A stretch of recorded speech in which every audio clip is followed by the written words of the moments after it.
movies like that though. Like feel good black. Like The Wood, Love Jones, of course. I love is Love like Jones. the GOAT. But you got Love and Basketball. I did not like Love and Basketball. I am like the only black person No, who you're does not not. like Love and You're Basketball. not. There's a million people that don't Really? like Love and Basketball. It And I is just not, don't know why. It is just not my steez.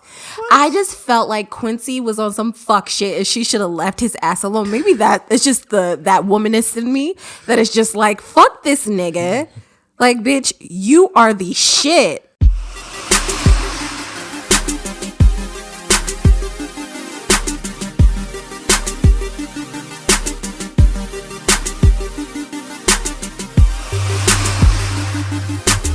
So in watching a lot of your work, I see that it's all about blackness. Is that intentional? Yes. Why? I love black people. I'm black, right? I'm black. Why not? It's funny. I made a new reel and I sent it to some people just to check it out. The reel that's on my site now. Mm-hmm. And one of the comments I got back was, you don't have any white people on your reel." Was that from a white person? It wasn't. Oh no. It wasn't. And I've been drawn to stories. I mean, I've been in spaces where I'm working with black artists who are telling black stories. So, and who like my aesthetic or like what I can bring to the project. So I'm interested in it. I'm a black man and I'm interested in telling stories about black men. It's simple as that. I mean, I don't see anything wrong with it. Like, I don't have to tell a story about anybody else. They could tell their own stories. I think why I could see someone at least trying to make a case for why that's not okay is because, unfortunately, we put a lot of pressure on white filmmakers to be inclusive. Yeah. When I genuinely feel like they don't have to be. And I can say that now because when I was writing for a certain publication about a year ago, I was told to always talk about diversity and inclusivity and why it's important. And it is, but I don't necessarily depend on white filmmakers to even know how to shoot a story, or you know what I mean? Like I go back to Lena Dunham, Girls, I know. And how people gave her a lot of shit for not having any black characters in Girls, but she was just like, why would I just feel like it'd just be a prop. Right. Like I'm a white woman writing a story about white women. Like that's what I know. I enjoy, when you can make a film. Not saying that just because you're black or just because you're, a specific thing that you're the best storyteller for it. Mm-hmm. That's not necessarily always the case. But there's nothing wrong with if you want to make a white story. Like I love like Frasier. You know what I'm saying? Like, Frasier was dope. Friends to a certain degree was dope. You got Sex in the City. Like I fucking die for Sex in the City. There's nothing wrong with I love Girls. Exactly. Like, so there's nothing wrong with being a white filmmaker telling white stories, just as there's no problem with being a black filmmaker who specifically looks for black stories to tell. The problem is, to me, where it comes in is when you only have white stories on this platform, right? Exactly. And there's no equity put into black filmmaking too. And I'm not saying like their shit is white and our shit is, essentially it is. Yeah. But I think when you say black films too, it has a negative connotation. It does. Unfortunately, but I should say filmmaking from a black perspective and white and filmmaking from a white perspective, and not just using that typical white ass shit as the the poster child for what filmmaking is supposed to be. Right. You don't the distribution method. The distribution is the issue, or the visibility rather. The visibility exactly is the issue. But now I feel like there's just, I would even say funding too. But oh yeah, funding is huge. Which doesn't make sense to me because we have more black millionaires than ever. So funding technically shouldn't be an issue for black filmmakers Right. anymore, right? But let's talk about that though. That's a conversation about like art, again, visibility, accessibility. There are really no playhouses in black neighborhoods. So how do you even know that this is something attainable if, like we said, if you've never seen it or never experienced it, right? Yeah, I think that's where I was going with that. Yeah, no, that's true. The reason why a lot of black people don't swim, right? Don't swim. Don't swim, exactly. right? 'Cause there's no Accessibility, hospital, right? No swimming pools, no tennis courts. It's not because we can't. Right. Venus and Serena. Hello. Exactly. It's because of the access. Yeah, it's the access. So I think that's what it all comes down to. I feel like as a whole, we're seeing that. The black community is seeing that, and there's changes being made, but it's gonna take just more diligence. Yeah. To even it out. So. But even with the black millionaires, right? Like we said, accessibility. How do you know what to value? Like, even with, I can't even say this is all about black people, the minuscule amount of black people who are considered to be in the 1%, right? All I'm saying is like, a lot of times our value systems are fucked up, and that's because we were ingrained to believe this very Eurocentric narrative. Right. Have you ever heard of the theory afro-centricity? I've heard that word, but Yeah. I'm not sure what it. Okay, so afro-centricity is the idea that you put African people at the center, so people of the diaspora at the center of the story. So afro-centricity fights against the notion that our existence is marginal to whiteness and that we need whiteness to define who we are. So when you're truly being Afrocentric is recognizing that whiteness is a thing, but not letting that define what African is, if that makes sense. So in movie terms, that would be like a movie like Moonlight. Exactly. Yeah. Exactly like Moonlight. I would even go, what's another good example? Because even still in Moonlight, you don't see any white people, right? No. But what's a movie where you see white people, they're there, and you acknowledge that they're there, but they're not a part of your story? I'm trying to think too. What about Boomerang? Yeah. Okay. Okay. I think they did have a little section about that's what I'm saying. Okay, so I don't mean. Yeah. I don't remember seeing any white people in Love Jones. No. Love Jones. The thing about 90s filmmaking to me is like, I feel like we were still in that era where respectability politics were like a thing, like how to be the right kind of black person. And that's why I think a movie like Moonlight is so lit, because you would understand that. I'm not saying that respectability politics is that they were a bad thing, because they served a purpose. It was all about survival, right? But I feel like a film like Moonlight allows us to just be us, no matter what that looks like. Right. I just went off on a tangent. What are we talking about? I don't know.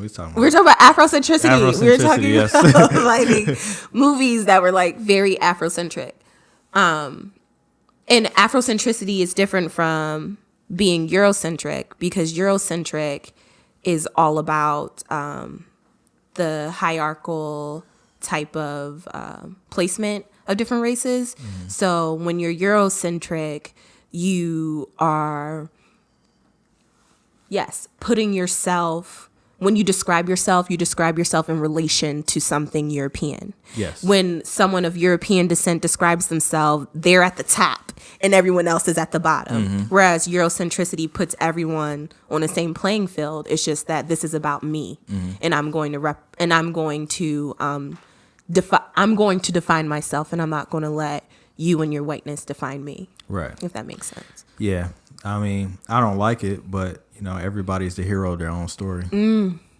They are. They should be allowed to be, though. No? But not, yes, but not to the detriment of someone else. And that's Eurocentric. Yeah. That's Eurocentricity. Hey. In a nutshell. I don't know where the hell we were going with that. So Donovan, you need to put a Eurocentricity or Afro-centricity in a rainbow across. Videos is because I don't want to ever like replicate somebody else's process. I want it all to be original.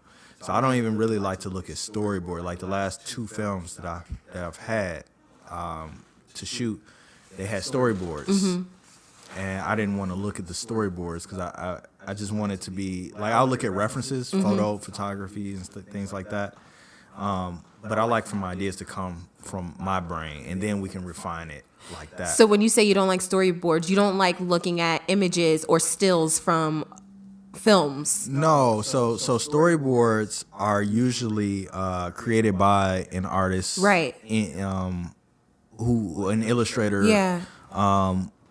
In conjunction with the director. Oh, you're saying like how they sketch out. So they'll sketch out the scene. Yeah. You know, and say, okay, well, in this scene, the shot needs to look like this and this and this.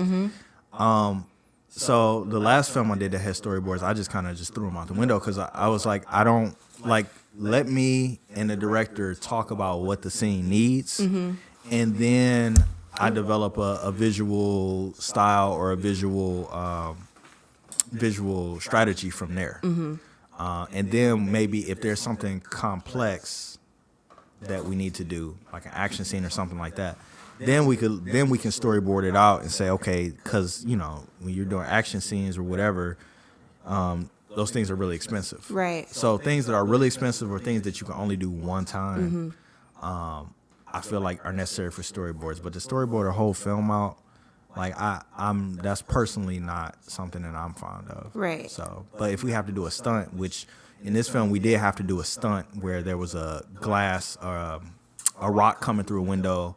So we had to know exactly where the actors are going to be and things for like efficiency. That. For efficiency, for safety, and things like that. That's important. Oh well, yeah, safety should be number one. Yeah, safety is. Sorry, but yeah, efficiency. We don't want to waste any money. But yeah. So that's dope. Okay, let's get into this. So you started to talk about failures. What are 2 moments that you can think of where you felt as if you failed, both in your personal life and in your art? Wow. Wow, Oprah. That was actually that was an alley from or oop. Does it go alley or oop from Donovan? So a failure in my life that you felt. Oh, that I felt was a failure. We can keep it as creating too, but I sometimes feel like life imitates art. Yeah, it goes hand in hand sometimes. I don't know. I mean, I don't look at certain things as failures. Like in the moment, you didn't think, "Oh shit, it's over now." No, I never feel that way. That it's over. I just feel like, well, damn, that happened. How can that not happen again? Ooh. You know, what can I do better next time? So I always just try to stay hopeful. That's why I wear this bracelet every single day. Just to remind me that, you know, when things are good, they can always be bad. So stay humble. And when things are bad, they always could be, they're not going to be bad forever. It's temporary. Pain is temporary. So stay hopeful. Right. So the black bead, is that represent? It represents your low point. The low point. The white bead represents the high point. Oh, the yin and the yang. And then everything else is that's life. That's just life. It's more of this than this and this. Mm-hmm. So so I guess that's the life portion. Like if I'm talking about failure in life, failure in art. Trying to think. Okay, so Bleach is a short that I shot with my buddy Tap Peoples. Brilliant guy. Brilliant guy. We had some amazing, like, drunken conversations. Those are the best. That we could, like, take over the world if we could remember them the next morning. So we were shooting this film. So we was making this film for, I think we spent, I don't know, $1,500 on this film. Wow, that's with some prize money that we had won from our other short, Introspective. Yeah. It won at Cinetopia, and I think Tap won like $5,000. So he invested back into another short. And so we had rented this gear and all this stuff, and we were shooting with the 5D Mark III or Mark II, one of the two. But we had like the raw plug-in or some shit like that, like where the Black Magic plug-in. I don't remember exactly what it is, but anyway, it was a hack for the camera that basically allowed you to use the full sensor, the full strength of the sensor. So it came out raw. The video came out raw. The video looked amazing. It looked like, you know, shooting on some higher end camera and not a $2,000 DSLR. I'm getting nervous. Don't tell me you deleted the footage. Did I spoil it? I didn't delete the footage. Things were going good, right? We shot this film. We lit it nice. Man, I get home. Because we had used this hacked up camera, half of the footage that we shot for one day was gone. No! Was gone. It was gone. And like we had like, you know, it was just me and him that produced the film. And we really didn't have like a full crew or anything like that. And so I called him. I was like, man, we lost the footage, blah, blah, blah. And he was like, he was freaking out because he, you know, he spent money. Yeah, that's money. You know, so I'm like, well, maybe we can get the actress to come back. Luckily, it wasn't like a full thing, you know, full cast or anything. It was just one girl in the bathroom. But you know, she wasn't having it. She was like, well, y'all gonna have to pay me to come back out. And we like, which is warranted. Yeah, you know, I can understand it, but at the same time, you in it, you're like, come on, can you help us out? Right. And so that whole day during the reshoots, he was like, after every time he called cut, he'd be like, Jay, you got the footage? Jay, you got the footage? Jay, you got the footage? Yeah, man, I got the footage. But yeah, that was something that was. How long ago was that? That was some years ago. That was, I don't know. What did you learn from it? 6 years ago. Don't use a hacked up camera. Bottom line, use real shit, you know, if you can. When you try to skimp. On it. Sometimes you get skimped. But that's a philosophy though, like, and I take that with production in general. Like it is so intense. It costs so much money to shoot these films. So like last year I shot a film for around $15,000, short film.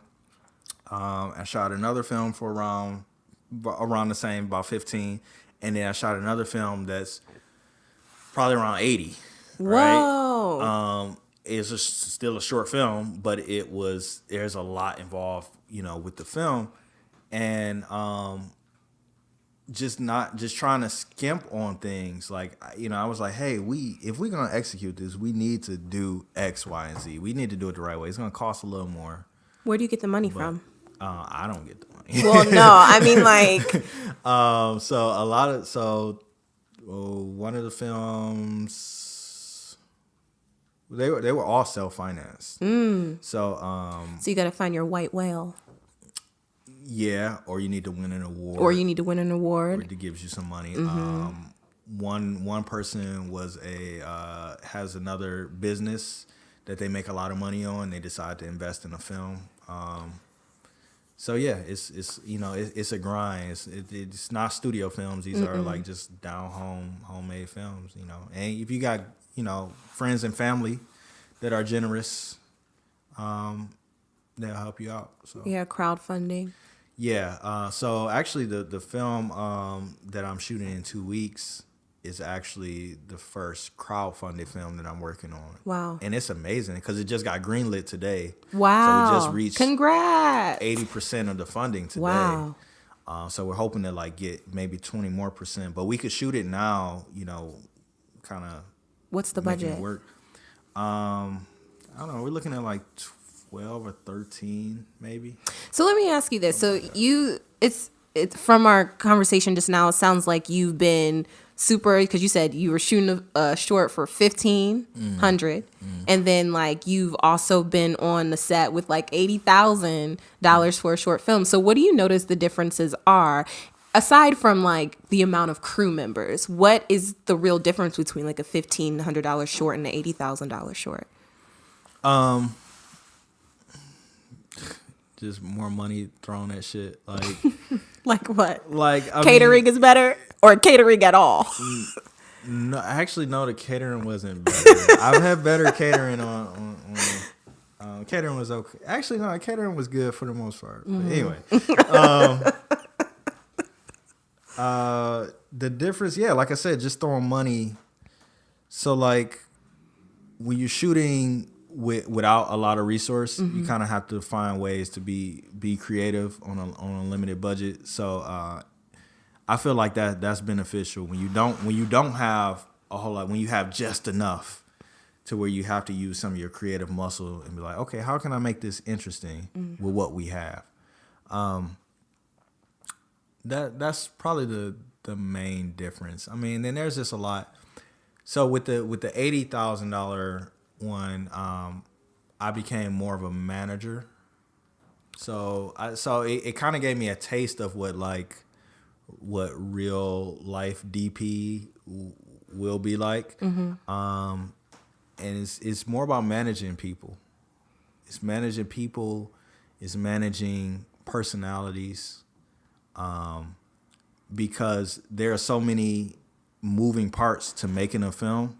Like when you get to a certain level, when you get to a certain level, there's so many parts. You have a production designer, you have, of course, the director, you have the sound guy needs his thing, the gaffer, the lighting team needs their thing. Then you have hair and makeup and wardrobe, and they all need to contribute to their thing. You got to give everybody space to do their thing.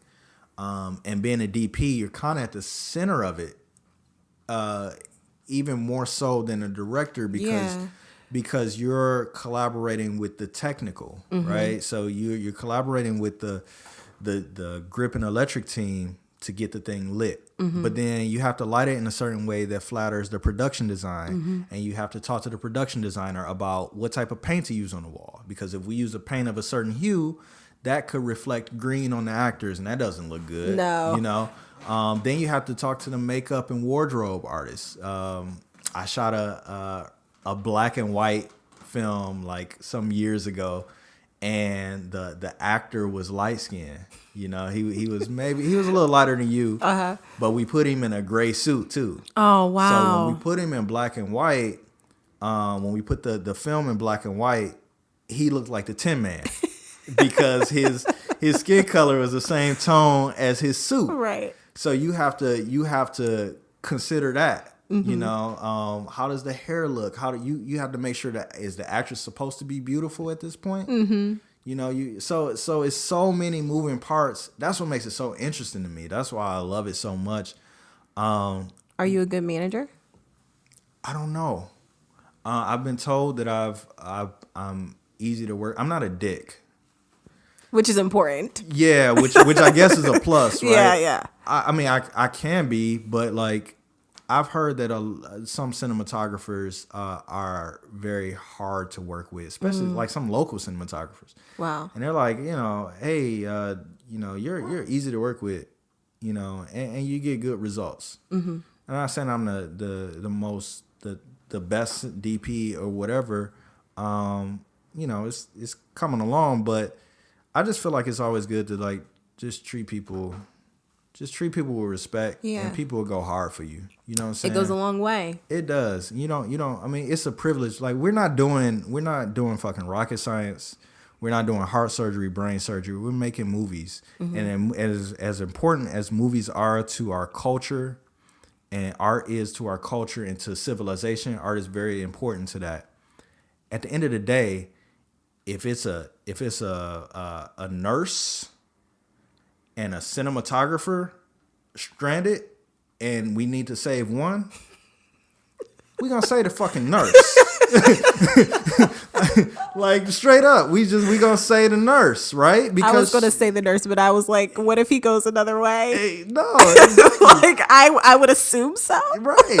So I understand where I am on the totem where you pole, lie. and it's a privilege. It's a blessing from God to even be able that somebody would pay me to do what I do. That you could support your life. Exactly. Well, I ain't doing all that I mean, but it's contributing to your lifestyle, though. Exactly. And so it's a blessing, and I wake up every day that I get to do that and say, thank you, Lord, for that. Yeah, and plus you want the people on your team to love coming to work too. Exactly. You're on a set with 12 hours a day, sometimes longer if you're on a very difficult production. And you want to work with people, you want to work with people who you can get along with, because it's very, very stressful. It's very stressful right off the bat. So, yeah. I'm not just going to assume, because you know what they say, when you assume things, you make an ass out of you and me. One of the 4 agreements too. Don't make assumptions. Don't make assumptions. Yeah. I needed to know that. But no, I sincerely did. But are you willing to take a pay cut as long as the story is good? Man, all I've been taking is pay cuts. What are you talking about? I mean, but it's important though. No, it is important. Because it's not just you. You're married. I understand that we do a lot of shit for the love, but when is a good time to say no? When you don't feel like, or when it's always good. I always say no to things that I don't feel like are, it helped me advance in any type of way.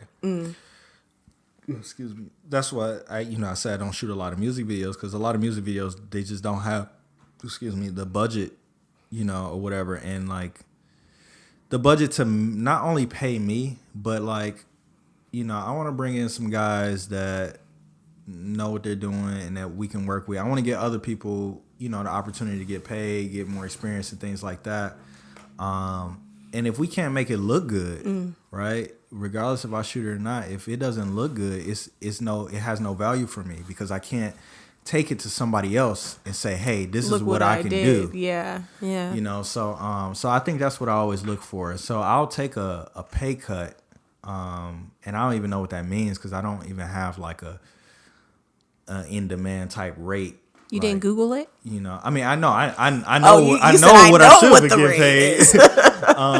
But no, I'll do something for less money if there's an opportunity to maybe work with a piece of equipment I never worked with before, or work with a person that I would like to work with, or if it just has some value beyond just the dollar, because money come, money go. Right, but I mean, we're not advertising this. Like, you don't want niggas to come hit you in the inbox, be like, I got 200. What can you do with this? Nah. Like, we're not saying like it's okay. No, I'm not saying that at all. Not at all. I just look at what is the opportunity cost, because I'm going to be giving up some time away from other things in my life to do this thing. So at the end of the day, what type of value is it going to have for me? Now, if the check is there, then yeah, that's cool. I'll shoot. But even so, I've been offered money to shoot certain things, and at the end of the day, I'm like, wow, there's okay, you'll pay me, but there's not enough money to actually make this thing as great as it can be.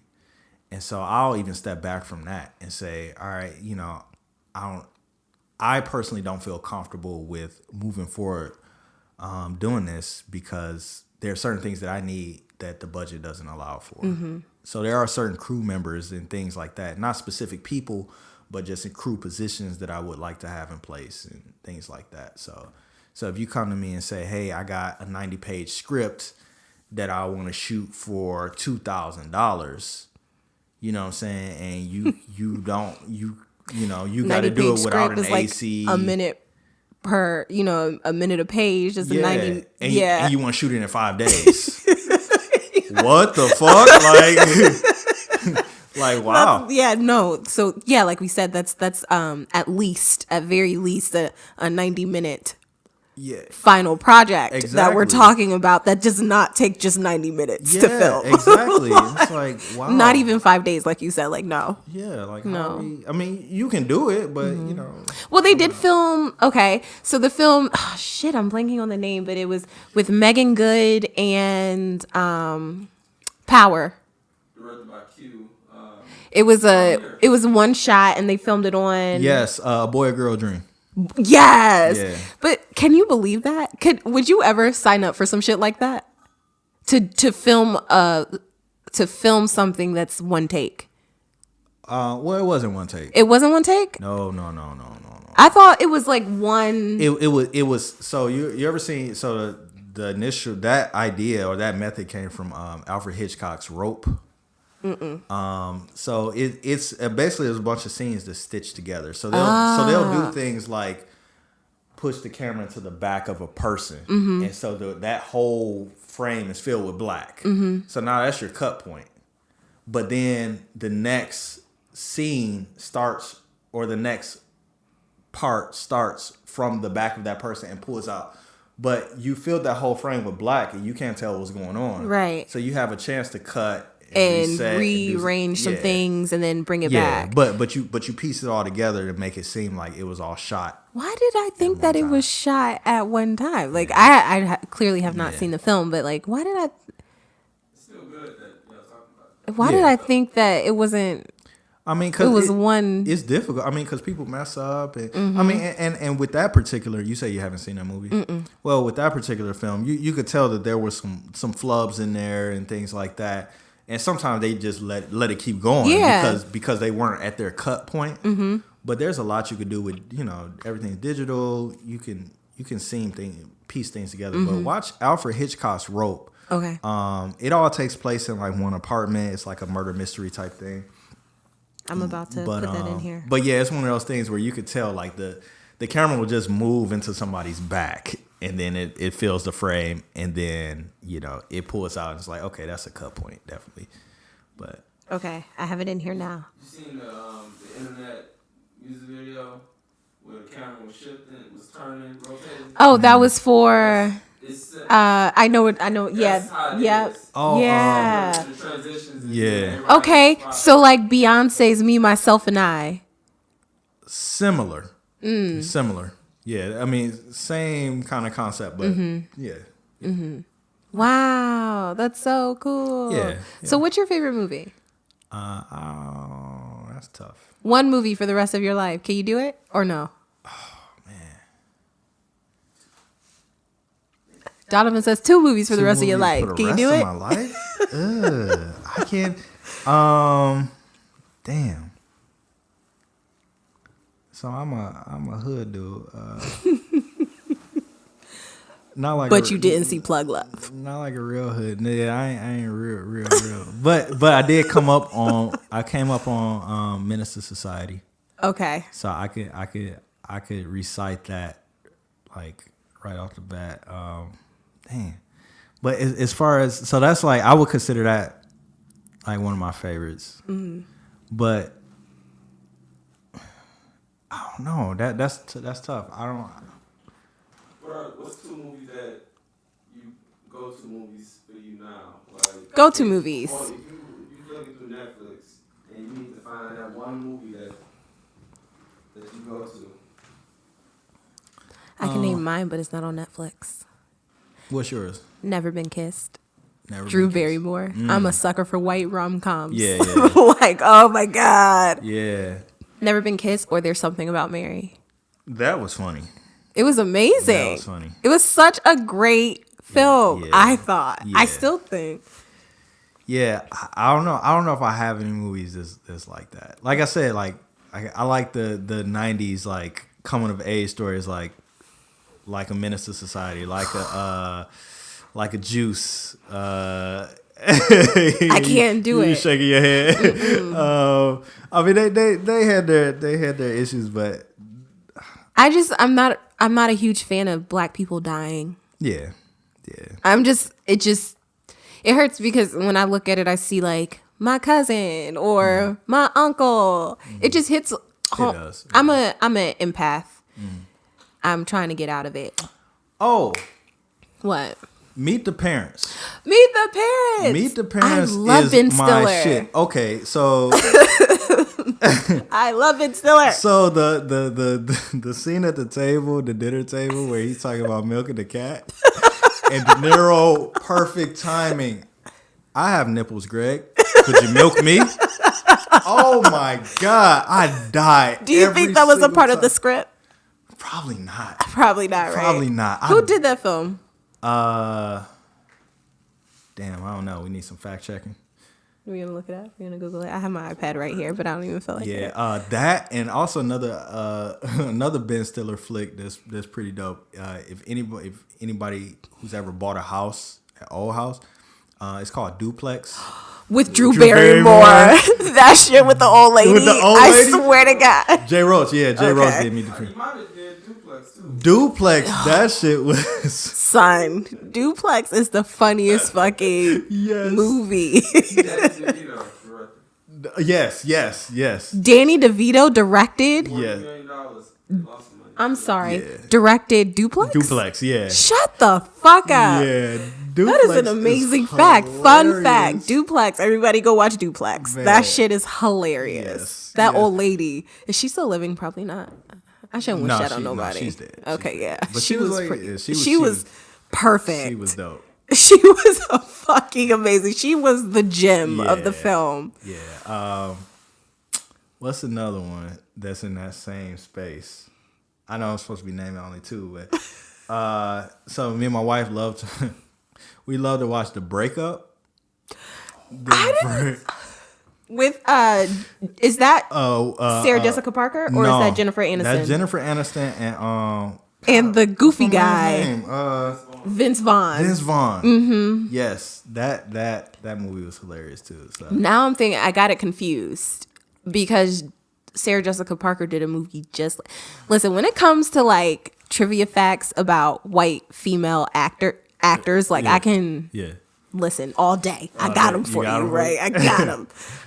I talk all this black shit, but I do love a good Yeah, white yeah. rom-com. Nah, Like I know my shit. But she did a movie that was, I feel like it had to be something in the pop culture, like Hollywood buzz too. She did a movie exactly like that came out around that same time. And I feel like I saw that one and not the one with Jennifer Was it the Aniston. joint with Matthew McConaughey where he was kind of like a man-child? A living at man-child home? living at home. I never saw that. I never was really Yep. interested in that, but It wasn't good.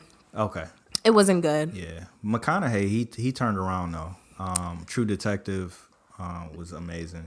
I Did you- didn't did- see True Detective. You didn't watch True Detective? I like Matthew okay, here's the thing. I know my white women. Mm-hmm. I get my white men confused.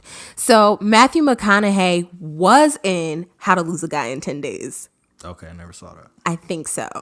With Goldie Hawn's daughter, Or was that the Hugh Grant guy? Kate Hudson. No, it wasn't Hugh Grant. Okay, It was Matthew McConaughey. I'm they pretty fucking sure. they all kind of look the same. They do. I get not the white men. not look the same. Not look the same. But got They the all had same kind of yeah. vibe. Exactly. It was McConaughey. Yeah, it was. Okay, yeah. But I get white men confused all the time because yeah. to me, like you said, I'm not trying to say they all look alike, but it's just like you said, No, that certain vibe. I mean, it's like that with some black actors too. Like, they are Like who? Like if you think about like The Wood. The Wood and The Wood was a dope movie. The Wood is one of my but you favorite got like movies. Omar Epps and Taye Diggs and like I don't even remember the other guy's name. Isn't that so sad? no, it's Richard T. Jones. I don't know his name, but I know his face. It's so sad because that Yeah. is one of my favorite fucking movies of Yeah, all time. yeah. I didn't like, however, how all of a sudden, what is her? I don't want to do her dirty. Soul Food the series. What is her name? She was the leading lady in The Wood. Oh, you talking about wait, she's the lead lady in The Wood. Oh, Melinda Williams. Melinda Williams. Yeah, yeah. I don't like how Melinda Williams was all of a sudden light skinned Sanaa Lathan. Like, I just think that shit was weird. Like, let's talk about casting. Was that Robbie Reed? Probably not. I would hope not because I love her. I think she knows how to cast the fuck out of a movie. Yeah, yeah. What else did she cast? Robbie Reed also did she do the New Edition? No. I wish we had more movies like that though. Like Yeah, like feel good so black. Like The Wood, Love Jones, of course. I love is Love like Jones. the GOAT. But you got Love and Basketball. I did not like Love and Basketball. I am like the only black person No, who does you're not not. like Love and You're Basketball. not. There's a million people that don't Really? like Love and Basketball. It is I just not, don't know why. It is just not my steez.